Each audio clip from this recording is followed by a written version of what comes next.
Last time we saw that Chishti in the subcontinent, they were more prominent and influential because they successfully adopted the local environment and the Indian culture or traditions. So we saw that the social life of the Chishti, okay, and this Khanka was the center of social life. We read about the hospice of Sheikh Nizamuddin on the bank of river Yamuna at the frontier of Delhi city. It had many small rooms and a big hall called Zamate Khana, okay, where the inmates and visitors they lived and prayed. A veranda that was surrounded by the court on the courtyard and a boundary wall around the complex. So there was an open kitchen also that we call langar run on a futu where people from all spheres came here for sick of discipleships, for amulets and intercessions. So Amir Hassan Sizi, Amir Khusro and Ziauddin Barni, they wrote about the sheikhs. So there were certain practices that were adopted as bowing before the sheikh, offering waters to the visitors, shaving the heads of the initiates and yogic exercises. It showed that they assimilate the local traditions. Now come Chishti devotionalism, Ziyarat and Qawwali. So Ziyarat is in Arabic terms which literally mean visit, visiting a shrine, pilgrimage from Persian and Arabic. So here you can see that Qawwali is a style of Muslim devotional music now associated particularly with Sufi. So pilgrimage, they visit to if we talk a religious place called ziyarat to tombs of Sufi saints is prevalent all over the Muslim world. So this practice of pilgrimage, okay, is an occasion for seeking the Sufi spiritual grace or blessing or barakat. For more than 700 years, the people from different class, community, creeds, they had visited to the dargah of five famous saints to express their faith and belief. So here you can see five famous Sufi teachers: Muinuddin Chishti, Kutubuddin Bakhtiar Kaki, Sheikh Fariduddin, Gaze Shankar, Sheikh Nizamuddin Aulia and Sheikh Nasiruddin Chirage, Delhi.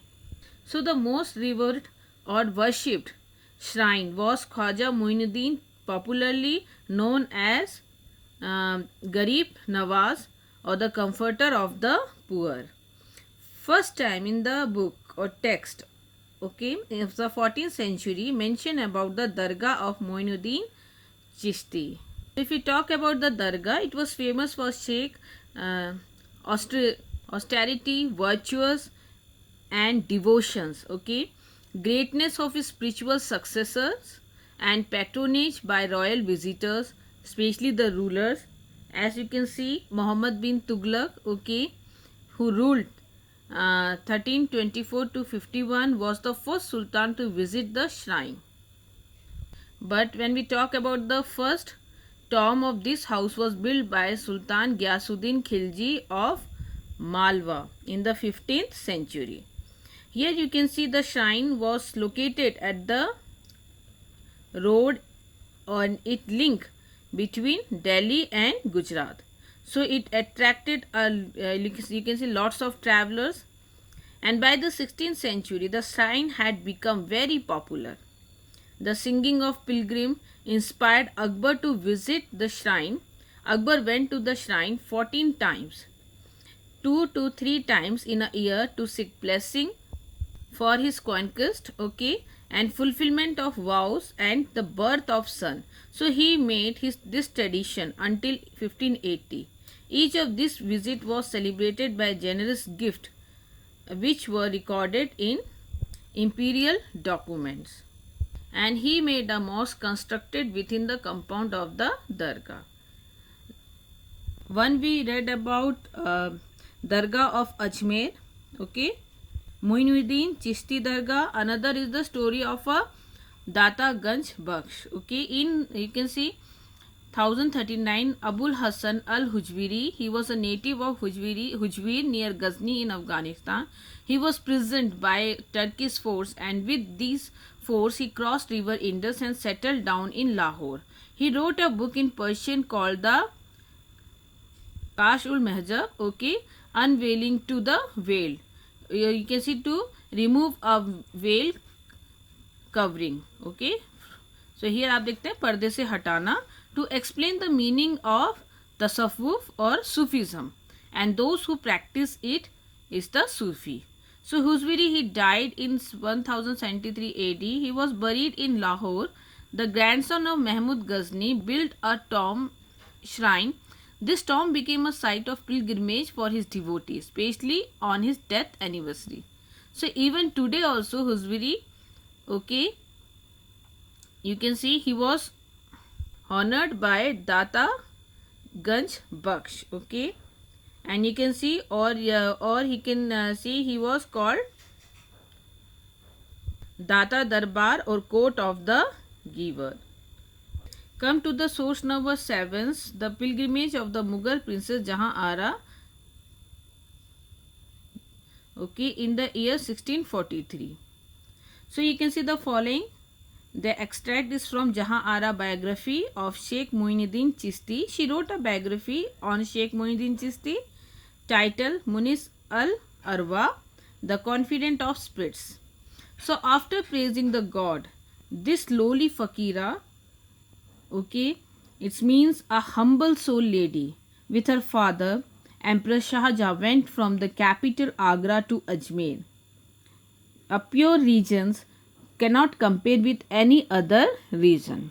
So what she committed to visit the pilgrimage, that every day in every station she would perform cycle of this optional namaz.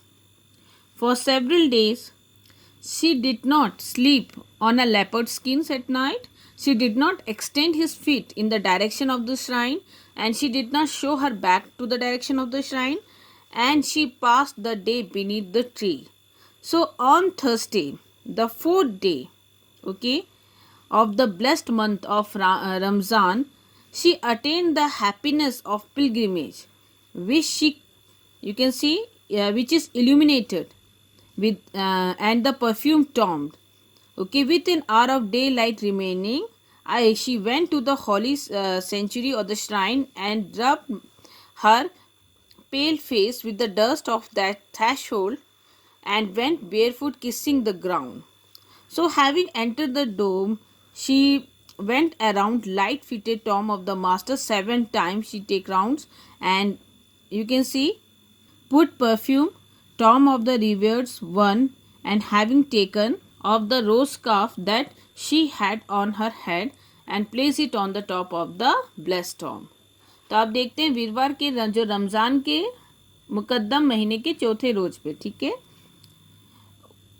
मुझे चिराग और इत्र के डूबे दरगाह की ज़ियारत to visit to pilgrimage की खुशी हासिल हुई, क्योंकि दिन की रोशनी एक मतलब एक घड़ी बाकी थी अभी, एंड दरगाह के भीतर गई and she express what she felt that चेहरे को उसकी चौखट की धूल से रगड़ा, दरवाजे से दरगाह तक में नंगे पाँव वहाँ गई और ज़मीन को चूमती हुई गई, ठीक है। फिर द टॉम के अंदर रोशनी से भरी दरगाह, मैंने मजार के चारों ओर 7 फेरे लिए, आखिर में मैं अपने हाथों से मुकद्दस दरगाह पर मैंने सबसे जो इत्र छिड़का, चूँकि गुलाबी दुपट्टा जो मेरे सिर पर था मैं उतार चुकी थी, इसलिए उसे मैंने मज़ार के ऊपर रखा. So this was the gestures that Jahan Ara show और Jahan Ara express her devotion toward Sheikh. So the same you can see in the next extract which was written by Kuli Khan, okay, of Deccan Dargah, where he wrote about the shrine of Nasiruddin Chirag-e Delhi in his Murakka-e Delhi album of Delhi. So the Sheikh of not the lamp of Delhi but the entire country. People turn up there in crowd, particularly on Sunday. In the month of this Diwali, the entire population it visit to Dargah and stay in tent around the spring tanks for day. They take bath to obtain cures from chronic diseases. So Muslims, Hindu, they visit in the same, you can see, in the same spirit or same feeling. From morning till evening people come and also make themselves busy in festivities in the shades of the tree. So here you can see two experiences, okay, of visiting the Dargah. One in the Dargah of Muhyiddin Chishti and another in the tomb of, you can see, Nasiruddin Chirage, Delhi.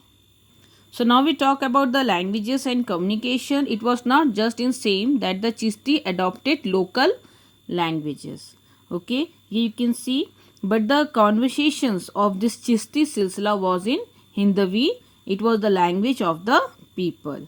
So here you can see other Sufis such as Baba Farid.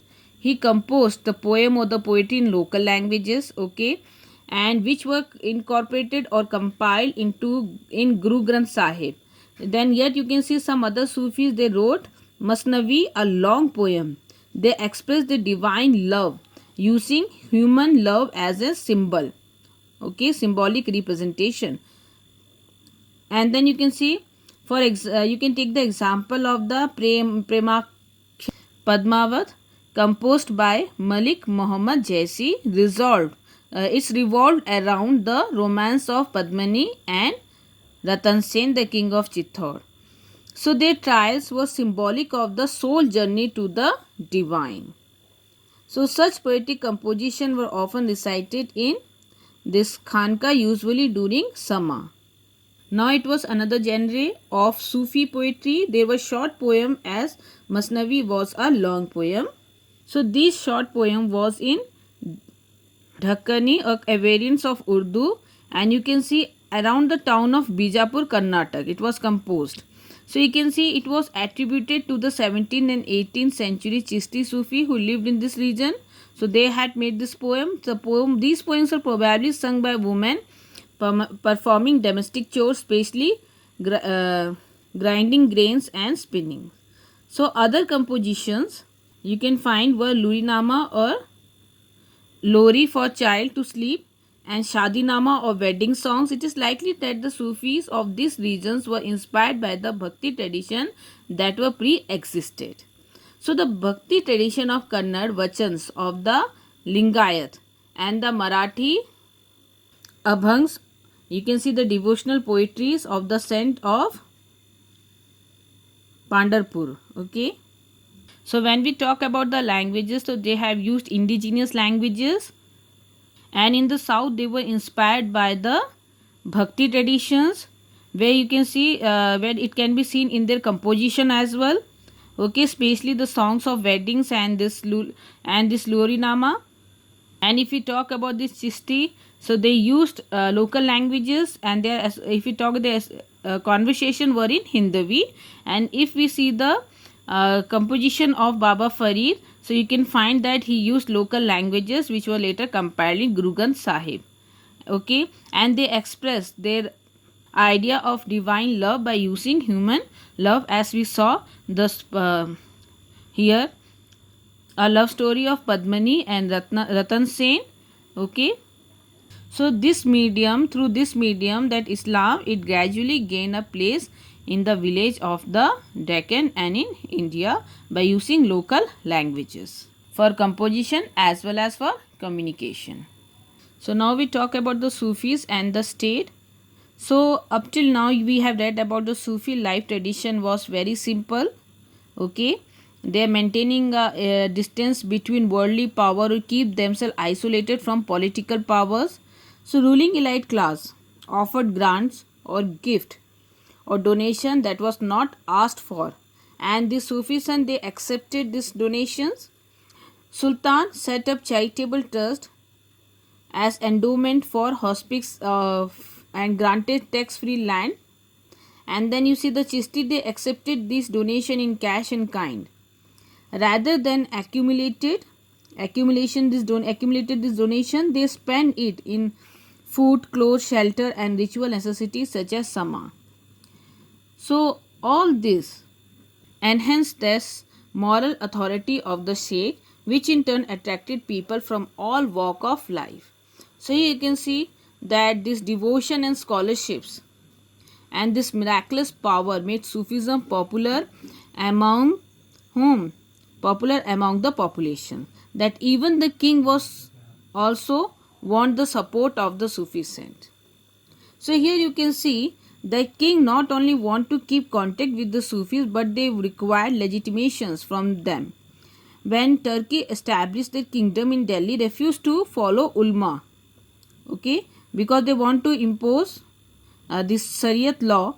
The Sultan knew that most of his subject they will refuse Islamic law because of the majority of population were non-Muslims. So the Sultan they sought out the Sufis who derived their authority directly from the God and did not depend on ulma to interpret the Shariat. इसके साथ यह भी माना जाता है कि जो औलिया है ये सूफ़ी हैं, ये मध्यस्थ के रूप में लोगों को मटेरियल और स्पिरिचुअल दशा में सुधार लाने का कार्य करती है. इसलिए हम देखते हैं कि जो शासक वो अपनी कब्र खानका और सूफ़ी के कब्र के निकट बनाते थे. So however there was an instant conflict between Sufi and the ruler to assert their authority. Both expected certain rituals to be performed, such as prostrations and kissing the feet. Okay. Occasionally, the Sufi Sheikh was addressed with high-sounding titles. The disciple of Nizamuddin Aulia addressed him as Sultan ul Mashayikh, literally means Sultan among Sheikhs. So here we saw why this ruler, this state want relation with Sufi. Some of them were influenced by the Sufi. Another, they don't want to follow ulma supremacy. So Sufi got the support of population also. So we saw about the conflict also. Here we saw that the Sufi followed their own ritual as well as the state or the ruler had their own rituals. And then we saw that the Sufi were addressed by a high titles or a sounding titles. As you can see, Nizamuddin Aulia, he was addressed as Sultan ul Mahasheikhs, means he was Sultan among other sheikhs.